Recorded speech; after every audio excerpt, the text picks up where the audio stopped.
McLaren wasn't just the fastest car on the grid that season, they were completely dominant all year long. Something we hadn't seen since the Mercedes era. Yet just 2 years earlier, this same team was considered just another midfield contender. So how did this nearly forgotten team transform itself in such a short time into Formula One's most feared competitor, claiming back-to-back Constructors championships and turning Lando Norris into a world champion? To understand the peak, we need to go back to the collapse. When the 2023 season began, McLaren wasn't just struggling, they were crumbling. Zak Brown was blunt, admitting that some essential development targets had not been met, and the results only confirmed it. Third in 2020, fourth in 2021, fifth in 2022. This was a team in absolute free fall. In Bahrain, the situation was almost humiliating. Piastri was eliminated in Q1 and Norris qualified 11th behind Nico Hülkenberg. In the race, the rookie Piastri retired and Norris finished dead last after 6 desperate pit stops. 3 races later, McLaren sat 9th in the Constructors' Championship, only avoiding last place because AlphaTauri existed. The infrastructure was outdated and the wind tunnel completely useless. The team had to travel all the way to Germany just to test their own car.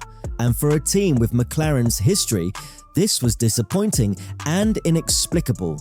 They needed a miracle to reinvent themselves, and that's when Andrea Stella stepped up. Stella, newly appointed team principal, spent months analysing everything and reached a harsh conclusion. McLaren needed a complete rebuild. Days after the Bahrain disaster came the first move, the signing of David Sanchez from Ferrari, and shortly after, Rob Marshall, the legendary engineer from Red Bull, was also coming aboard. Stella knew this was what was missing to reach F1's highest standards, and while strengthening the team, McLaren was also transforming its physical structure. So, in October, the new wind tunnel in Woking was finally inaugurated. No more trips to Cologne. Now they could experiment, test, and improve 24 hours a day. The first spark came in Austria. A major upgrade package transformed Norris's car, and he finished 4th. And 3 weeks later at Silverstone, both cars finally received the complete package. And the result was Norris and Piastri starting 2nd and 3rd. By September, podiums became routine. The team that started the season in 9th finished 4th. But that was only the beginning. 2024 started differently. McLaren no longer wanted to be just promising. They wanted to be grid protagonists. Another package arrived in Miami, and this time the impact was brutal. Norris won his first Formula One race and gave McLaren their first victory since 2021. In Hungary came the 1-2 finish, a historic moment for a team that 18 months earlier could barely score points. Ferrari still tried to fight back late in the year, but it was too late. In Abu Dhabi, McLaren secured their first Constructors' title since 1998. But for them, winning once wasn't enough. In 2025, McLaren started with a serious limitation. They were entitled to only 70% of wind tunnel time. And they'd face significant technical changes, including restrictions on flexible front wings, considered essential in 2024. Many thought this would end their advantage, but they were wrong. The MCL39 was the first car entirely supervised by Rob Marshall, and the result was an aerodynamic monster, stable, efficient, fast on any track. Norris started by winning in Australia.